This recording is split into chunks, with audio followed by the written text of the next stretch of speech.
In the heart of Alabama in 1962, a child was born. Little did the world know, this child would grow up to cast a long, terrifying shadow. This child, Jose Manuel Martinez, would go on to earn a chilling moniker, El Mano Negra, or the Black Hand. Jose was born into a world that may not have been ready for him. His family, humble and hardworking, had no idea they were nurturing a seed that would blossom into a dark and deadly force. His early years were a blend of normalcy and subtle hints of the storm brewing within. Toys gave way to fascination with dangerous objects. Playful fights took a sinister turn. The usual childhood misdemeanors seemed more intense, more violent when Jose was involved. From these seemingly innocuous beginnings, a terrifying figure was taking shape. An undercurrent of violence ran beneath the surface of Jose's life, waiting to erupt. As a young boy, Jose was already showing signs of the darkness that would define his life. Martinez stated that his first killings occurred when he was a kid in the late 1970s, when he believed 3 men raped and murdered his older half-sister. In the murky underworld of organized crime, Jose Manuel Martinez found a home. The allure of power, money and respect drew him in, and before long he was a part of the very fabric of this world. A world where violence was the norm and life was cheap. Starting as a foot soldier in the cartel, Jose's rise was meteoric. His ruthless efficiency, cold-blooded nature, and what seemed to be a complete disregard for human life made him the perfect candidate for the role of a hitman. And so began the reign of El Mano Negra, the Black Hand. Martinez embraced this new persona with a frightening level of comfort. His self-description as El Mano Negra was not just a name, it was a symbol of his persona, a dark, shadowy figure who dealt in death, a ghost who would appear and disappear, leaving behind nothing but bodies and terror. His crimes were notorious. He was no ordinary killer.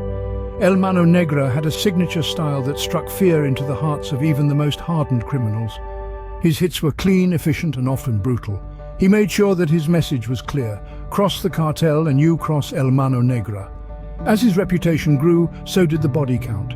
The number of his victims started to stack up. 36, all lives snuffed out without a second thought. Each one a testament to his deadly efficiency.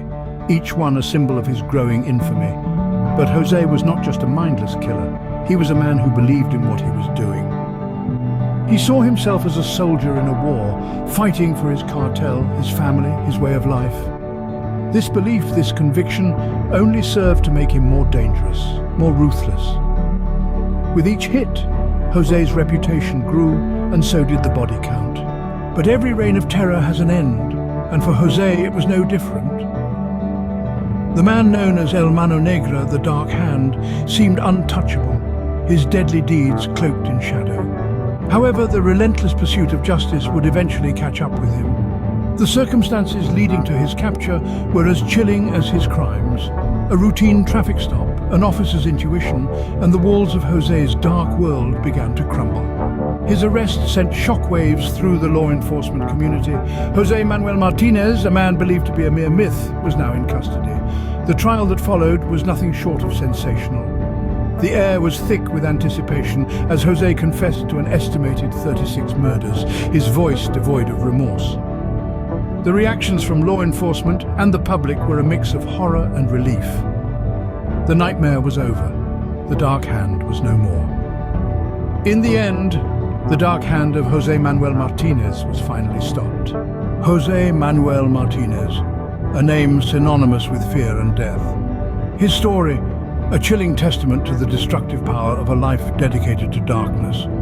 In the shadowy world of organized crime, he left an indelible mark, not only on the dozens of lives he claimed, but also on the families left behind. Each murder, a ripple effect creating waves of pain and suffering that washed over entire communities. Martinez said he got away with it because he was so damn good. He left behind little proof and even fewer witnesses. But a significant factor in his success was his understanding of the fundamental inequity of American law enforcement. Kill people who don't matter, who are poor, immigrants, or maybe criminals themselves, with no one to speak for them.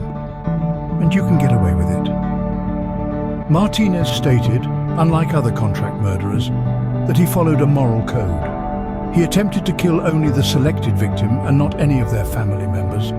And he executed those who had harmed women or children, or so he said. Jose Martinez, one of the defendant's daughters, sobbed in the courtroom after the jury's ruling. "I know it was in God's hands," she explained. She went on to say that she was sorry to every single person that my father has caused suffering. "I apologize on his behalf. I wish them happiness. Jose Manuel Martinez, El Mano Negra, will forever be remembered as a chilling example of the human capacity for evil."